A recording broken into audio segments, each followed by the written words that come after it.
J'ai tué ma sœur d'un seul appel. Et personne n'a pleuré sa mort. Le sang sur mes mains n'était pas rouge, mais noir comme l'encre d'un contrat brisé. Et il coulait depuis les veines de notre enfance parisienne. Quand Sophie a ri en me reléguant à la table des domestiques lors de son mariage fastueux que j'avais financé, j'ai su que le pardon était une illusion pour les faibles, et je n'en étais plus une. Paris. Cette ville des Lumières qui cache tant d'ombres, m'a vu naître en 1985, dans un appartement haussmannien du 7e arrondissement, où l'odeur de croissant frais se mêlait déjà à celle de secrets pourris. J'étais Claire Duval, l'aînée, la responsable, celle qui portait le poids du monde sur ses épaules frêles dès l'âge de 10 ans. Ma mère, une actrice ratée aux yeux de velours fatigués, nous avait abandonnés pour un producteur italien qui promettait les étoiles d'Hollywood. Mon père, un notaire austère nommé Henri, s'était replié sur ses livres de comptes comme un escargot dans sa coquille. Nous les saints, Sophie et moi, naviguaient seuls dans les courants traîtres de l'enfance. Sophie était la cadette, née 2 ans après moi, avec des boucles blondes comme les blés de Normandie et un sourire qui désarmait les cœurs les plus endurcis. Dès le berceau, elle était l'ange, et moi la sentinelle. J'ai appris à voler des croissants à la boulangerie du coin pour la nourrir quand père oubliait nos repas. J'ai falsifié des notes scolaires pour masquer ses bêtises. Ces petites larcins qui laissaient une trace de miel collant sur nos lèvres. Mais c'était moi qui encaissais les coups. Les regards froids de père. Les murmures des voisins. La grande Duval. Si sérieuse pour son âge. À 16 ans, Sophie a volé une bague en diamant chez Cartier, lors d'une sortie culturelle que j'avais organisée pour nous deux. La pierre scintillait comme une promesse de liberté. Mais quand les gendarmes ont frappé à la porte, c'est moi qui ai avoué. C'était moi, monsieur l'inspecteur. Une bêtise d'adolescente. Sophie, cachée derrière la porte de sa chambre, m'a regardé avec des yeux immenses. Un mélange de peur et de gratitude perverse. Père a payé l'amende en silence. Et j'ai porté le stigmate. Claire la voleuse. Claire la menteuse. Sophie, elle est devenue l'étudiante modèle au lycée Henri IV. Entrant à Sciences Po sans une égratignure. Les années ont filé comme les trains de la gare de Lyon, emportant nos illusions. J'ai gravi les échelons d'une banque d'affaires rue de Rivoli, devenant analyste senior à 30 ans, avec un salaire qui pouvait racheter des rêves. Sophie, elle, papillonnait, des amants éphémères, des stages inutiles, des soirées au Crazy Horse où elle dansait jusqu'à l'aube.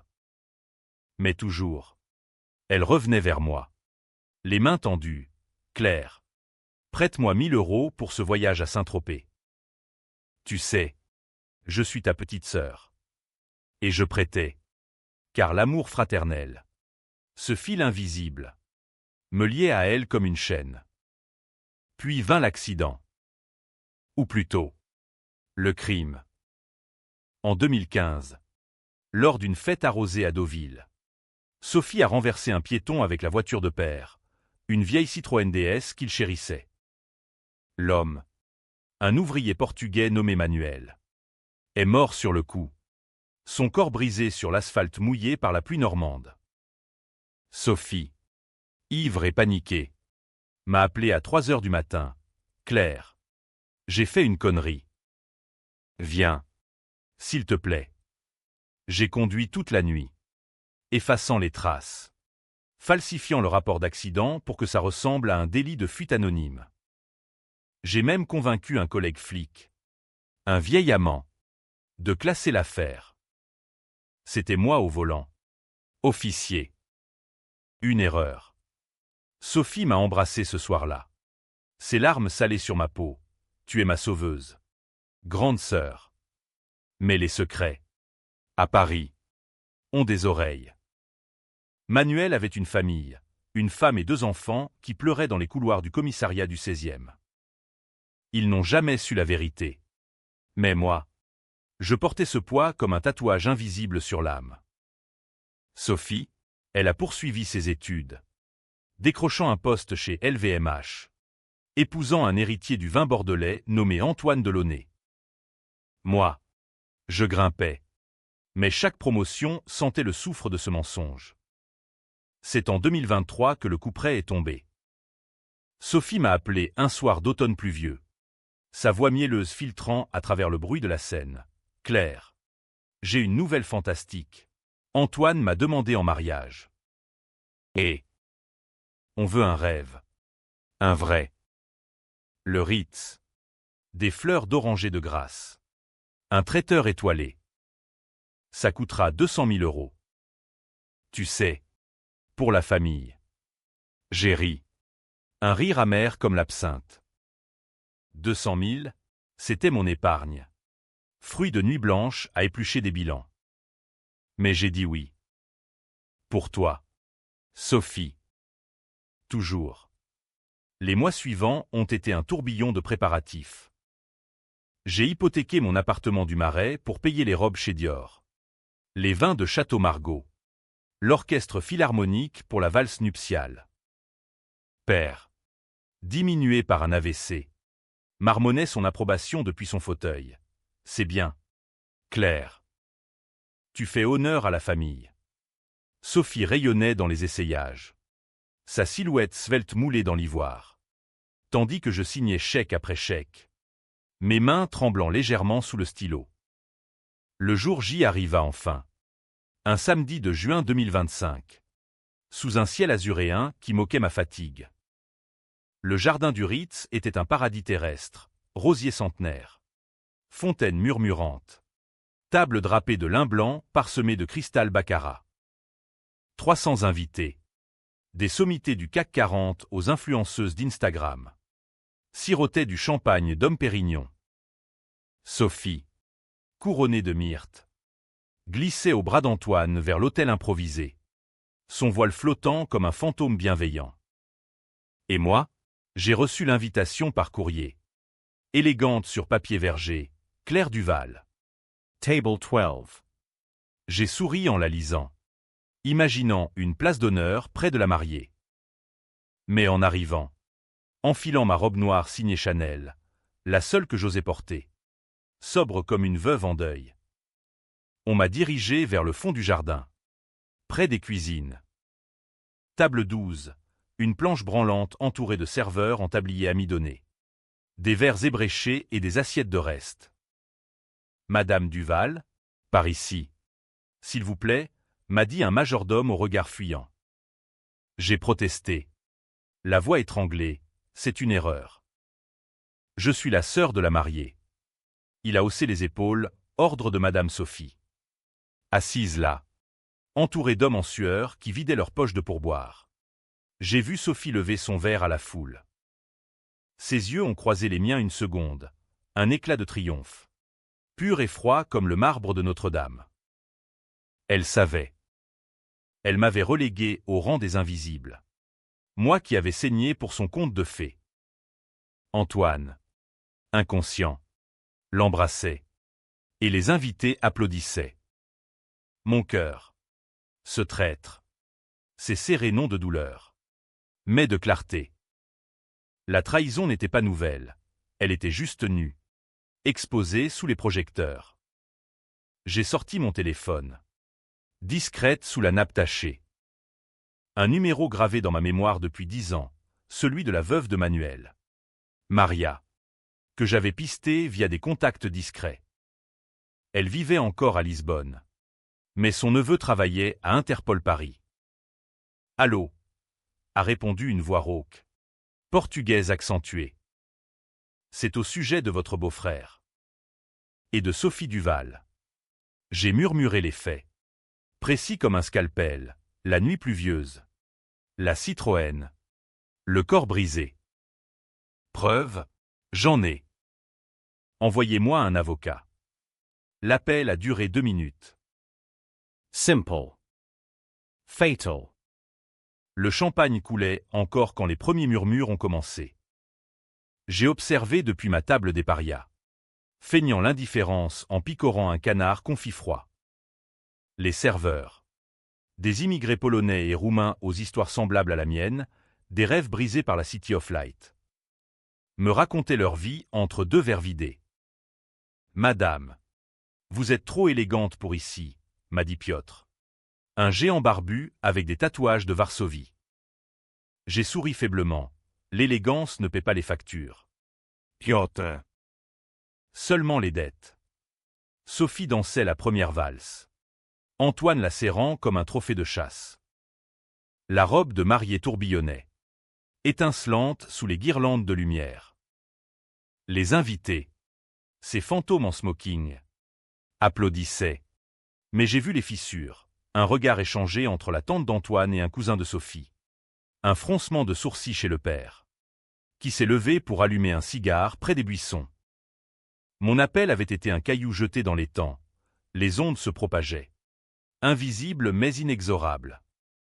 Maria n'avait pas perdu de temps.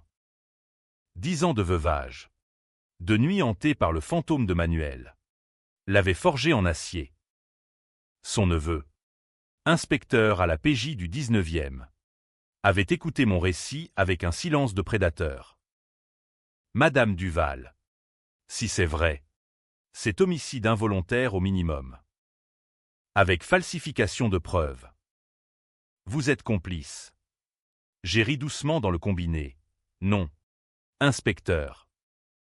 J'étais au volant. C'est moi la coupable. Un mensonge de plus. Pour Sophie? Non. Cette fois, c'était pour moi. Pour laver le sang imaginaire de mes mains. Les serveurs ont remarqué mon calme surnaturel. Vous attendez quelqu'un? A demandé Helena. Une serveuse aux yeux de braise, versant du vin rouge dans mon verre. Oui. La justice, ai-je répondu. Et elle a ri, pensant à une blague. Mais au loin, un homme en civil, costume gris, oreillette discrète, s'est approché de la table d'honneur. Il a murmuré à l'oreille d'Antoine. Qui a blêmi? Lâchant la main de Sophie. Elle a tourné la tête, cherchant dans la foule. Et nos regards se sont verrouillés à nouveau. Pas de triomphe cette fois, de la peur. Pure comme l'eau de la Seine polluée. Le banquet a continué. Mais l'air s'alourdissait. Les toasts se faisaient hésitants, à Sophie et Antoine. Que votre union soit éternelle, criait un oncle bedonnant. Mais des téléphones vibraient sous les nappes. J'ai vu la mère d'Antoine, une comtesse déchue aux bijoux de famille, se lever et quitter la table. Son visage un masque de cire. Sophie, sentant le vent tourner, a forcé un sourire, dansant avec son père. Henri, mon père, m'a aperçu alors, depuis l'orchestre. Ses yeux, voilés par la cataracte, se sont plissés. Claire, qu'est-ce que tu fais là-bas? J'ai haussé les épaules, invisible même pour lui. L'inspecteur s'est matérialisé près de moi pendant le dessert. Une pièce montée haute comme un clocher, sucrée comme le mensonge. Madame Duval, accompagnez-moi. S'il vous plaît. Les serveurs se sont figés, leur plateau tremblant. J'ai suivi l'homme vers une tente discrète, loin des rires forcés. Là, Maria attendait via visioconférence. Son visage ridé par le chagrin, encadré par un drapeau portugais. « Pourquoi maintenant ?» a-t-elle demandé. Sa voix un rasoir. « Parce que la vérité est une dette. Madame. Et j'ai payé trop longtemps pour les autres. » Dehors. Le chaos se déchaînait en sourdine. Antoine confrontait Sophie près de la fontaine. « Ton accident passé? C'était elle? Ta sœur. » Sa voix portait un mélange de rage et de dégoût. Sophie balbutiait. C'était une erreur. Chérie. Claire a tout arrangé. Elle m'aime tant. Mensonge sur mensonge. Sa marque de fabrique. Elle l'avait toujours fait. L'instituteur séduit pour une note. Le patron cajolé pour une promotion. Moi. Sacrifié sur l'autel de son innocence. Père est venu me chercher, traînant sa canne. Qu'as-tu fait? Claire, les policiers parlent de toi. J'ai regardé l'homme qui m'avait élevé dans l'ombre, Rien, père. Juste rééquilibrer les comptes. Il a secoué la tête. Déçu comme toujours. Mais pour la première fois, j'ai vu une lueur, regret, admiration, dans ses yeux éteints. La noce s'est effritée comme un croissant rassis. Des invités partaient en chuchotant. Un scandale chez les Duval, avec la police. Sophie, seule au milieu de la piste. Son bouquet fané à la main. M'a vue émerger de la tente. Elle s'est précipitée. Talons claquants sur le gravier. Claire. Qu'est-ce que tu as dit? Dis-moi. Ses ongles s'enfonçaient dans mon bras. Un serpent en soie. La vérité. Petite sœur. Celle que tu m'as forcée à enterrer. Antoine l'a rejointe. Son smoking froissé. C'est fini. Sophie. Je ne peux pas épouser une menteuse. Elle a éclaté en sanglots théâtraux. Mais ses yeux vers moi brûlaient de haine. Tu m'as trahi. Après tout ce que j'ai fait pour toi. J'ai ri.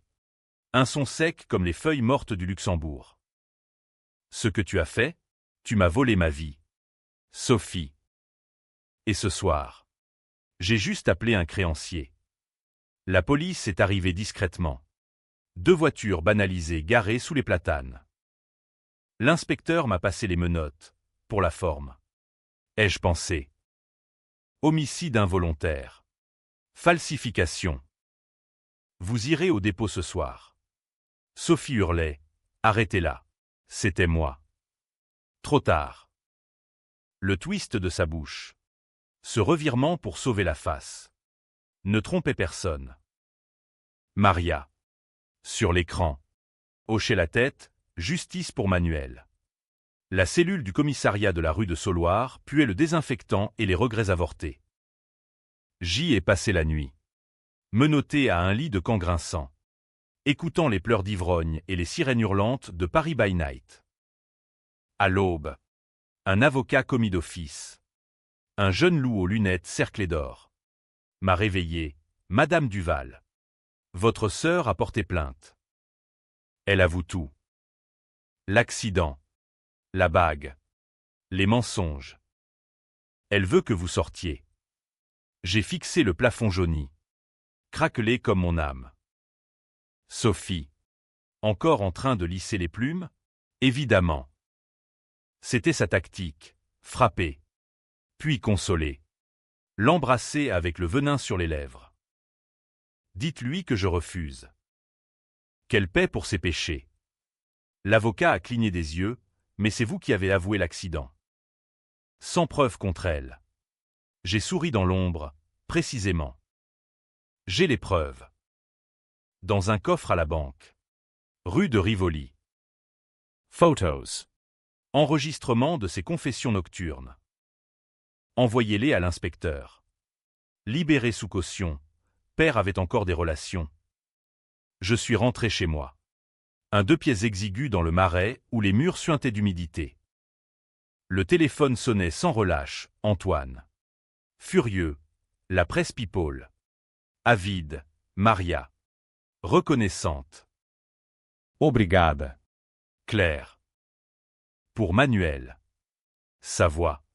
Brisée mais forte. M'a presque fait pleurer. Presque. Sophie m'a traqué comme un renard affamé.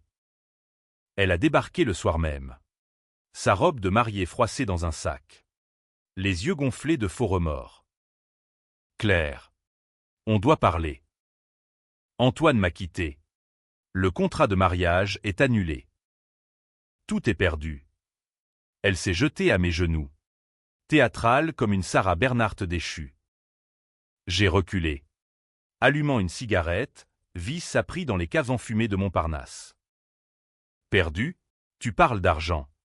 Sophie, ou de l'homme que tu as piétiné comme Manuel. Elle s'est redressée. Le masque tombant, c'était il y a 10 ans. Une erreur de jeunesse. Tu m'as toujours protégé. Pourquoi arrêter maintenant? Ces mots, aiguisés comme un laguiole, visaient le cœur. Parce que l'amour fraternel n'est pas une chaîne à vie. Ai-je pensé? Parce que tu m'as placé avec les serveurs. Sophie. Moi, qui ai vendu mon âme pour ton rêve blanc. La dispute a éclaté. Un opéra wagnérien dans mon salon exigu.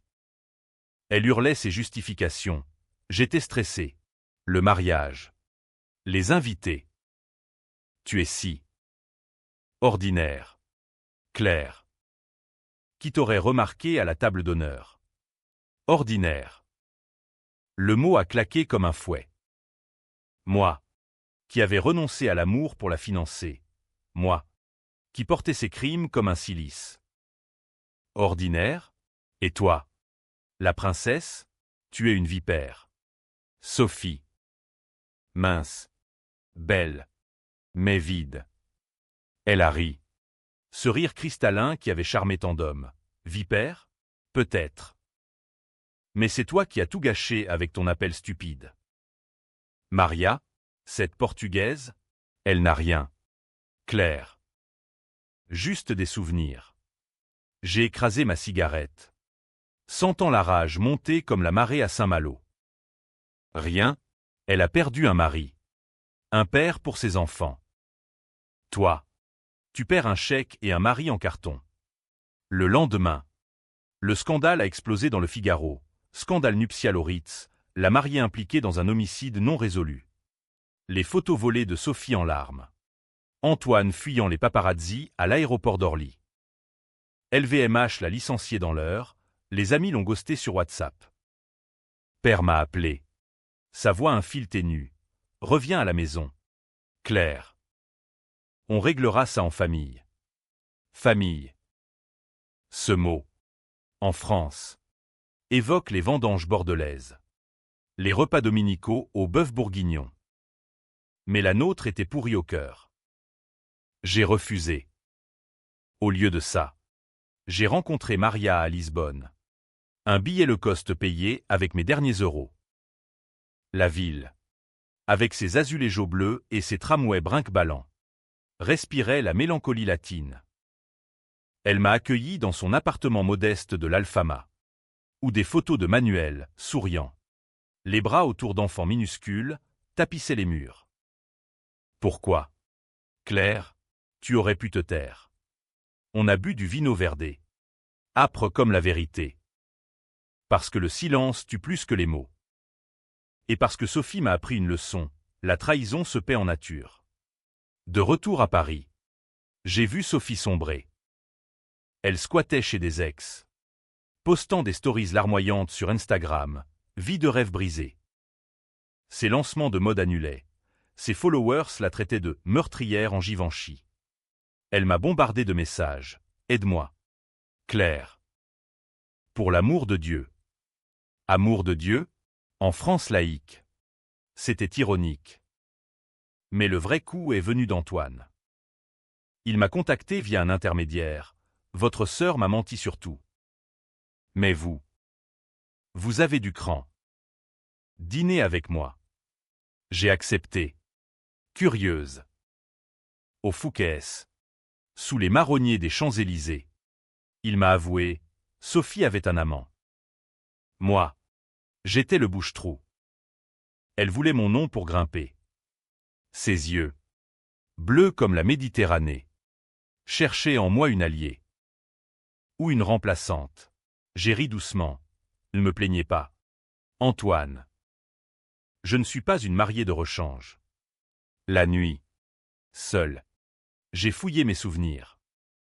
Un autre secret, à 20 ans. J'avais avorté d'un enfant de père inconnu, un amant marié. Un collègue de banque. Sophie l'avait su. M'avait soutenu en silence. Payant la clinique discrète de Neuilly. Était-ce de la bonté? Ou un levier de plus? La revanche. Ai-je réalisé? N'efface pas les cicatrices. Elle est grave plus profond. Sophie a tenté le suicide ou la mise en scène. Qui sait? Appel à 2 heures du matin. Claire. J'ai pris des cachets. Viens. J'ai conduit. Encore. Jusqu'à son studio du 11e. La trouvant pâle sur le sol. Une bouteille de Valium à moitié vide. Ambulance. Lavement. Hôpital Cochin. Au réveil. Elle m'a agrippé. Pourquoi m'es-tu autant? Ses larmes étaient vraies. Pour une fois. Je ne t'ai pas. Sophie. Je me libère. L'été 2025 à Paris fut un fournaise de scandales. Les journaux titrant sur les sœurs Duval, tragédie fraternelle ou vendetta calculée. Moi, j'errais comme un fantôme dans les rues. Du Louvre au quai. Évitant les regards. Mon job à la banque tenait par un fil. Prenez des congés. Claire. Ce n'est pas le moment. Père. Alité maintenant. Murmurait des regrets. J'aurais dû te protéger. Ma fille. Trop tard. Les Duval n'étaient plus une famille. Nous étions un dossier au parquet. Sophie. Sortie de l'hôpital. S'est réinventée en victime médiatique. Interview larmoyante assez à vous. Ma sœur m'a sacrifié pour une vengeance personnelle. J'ai payé pour ses erreurs passées. Mensonge habile. Elle insinuait que l'accident était mien. Que je l'avais forcé à se taire. Les réseaux sociaux explosaient. Team Sophie contre Justice pour Manuel. Les féministes la défendaient. Solidarité sororale. Les autres. Influencés par les détails sordides. La lapidaient virtuellement. Moi, j'étais la méchante. La calculatrice en noir. Antoine m'a relancé. Insistant pour un café au Procope. Le plus vieux bistrot de Paris. Aidez-moi à comprendre, a-t-il plaidé. Ses mains manucurées tremblant sur une tasse d'espresso. J'ai raconté tout, la bague. L'accident. Les dettes. Elle m'a utilisé comme un pion. Antoine. Et vous? Un prince de conte. Il a pâli. J'ignorais. Mais. Et si on recommençait, vous et moi? Sans mensonge. Sa proposition flottait. Tentante comme un macaron de la durée. J'ai hésité. Était-ce la revanche ultime? Voler son mari? Non. Je ne suis pas un trophée. Antoine.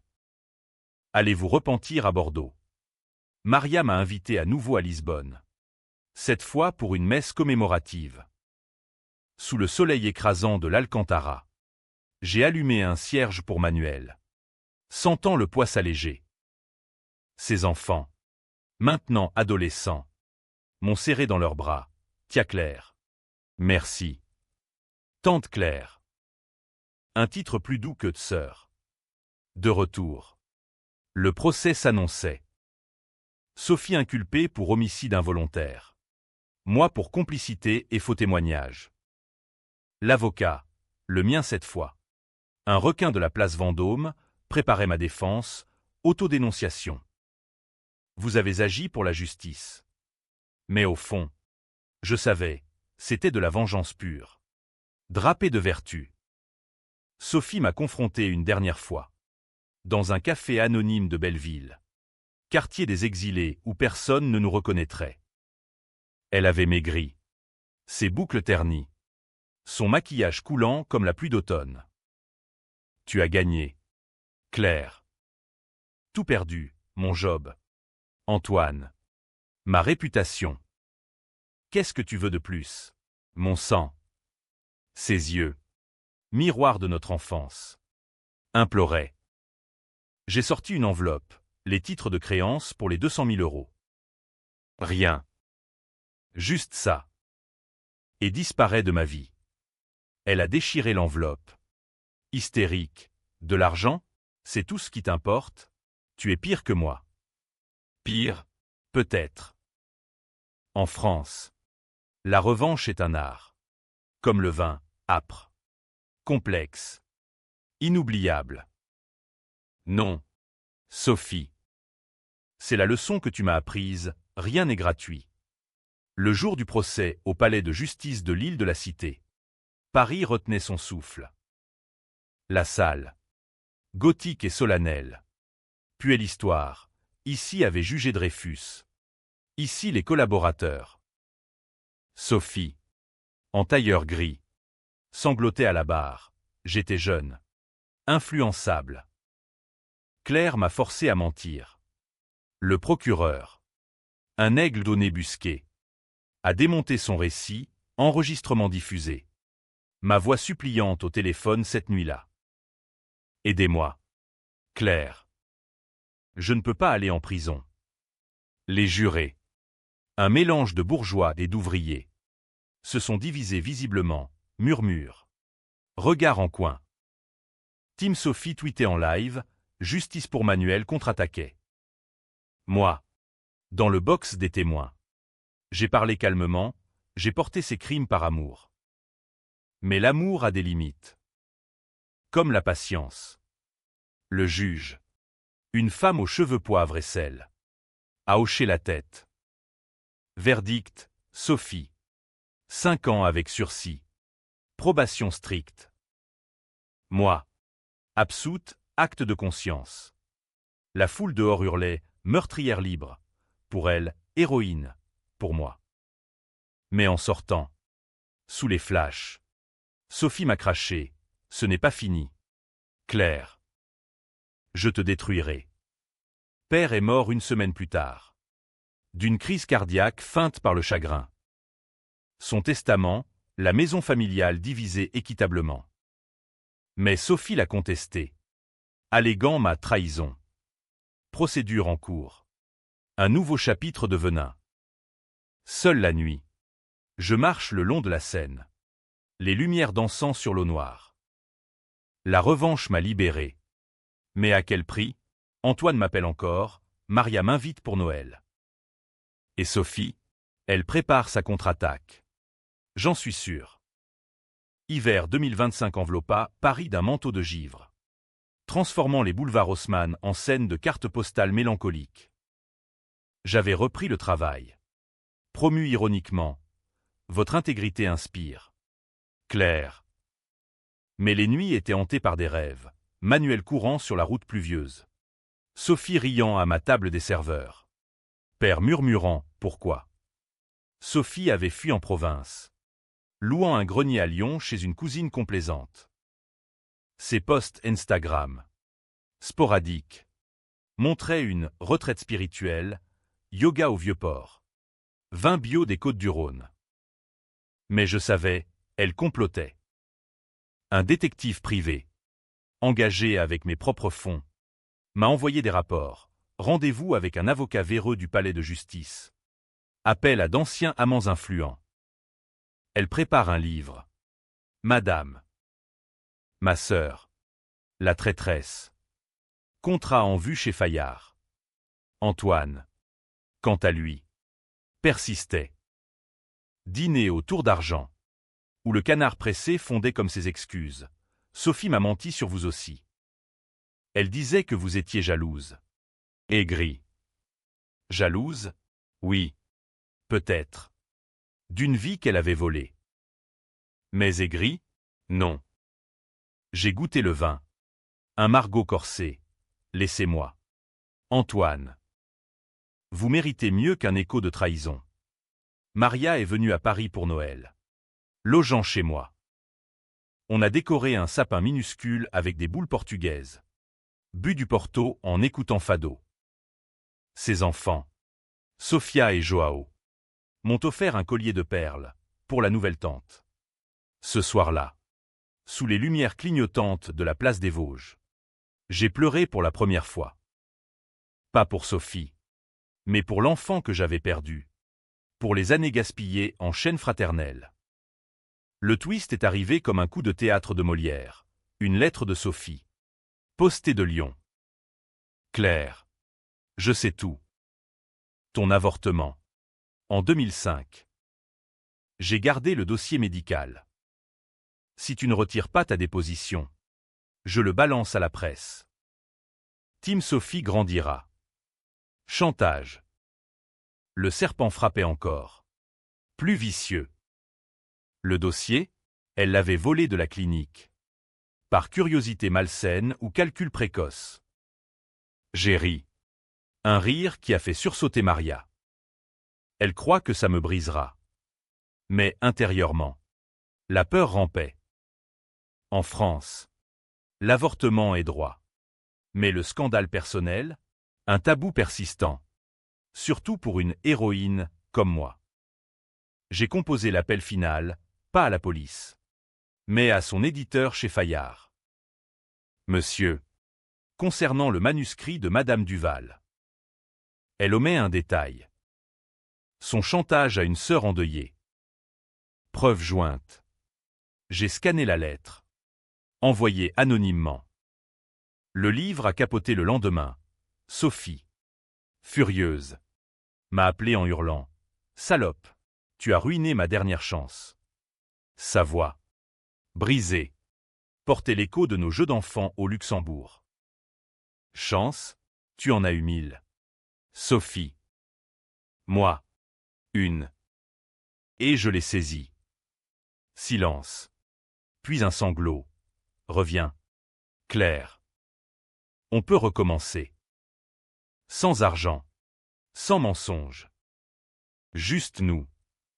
Recommencer, l'illusion des faibles. Non. Adieu. Petite sœur. J'ai raccroché.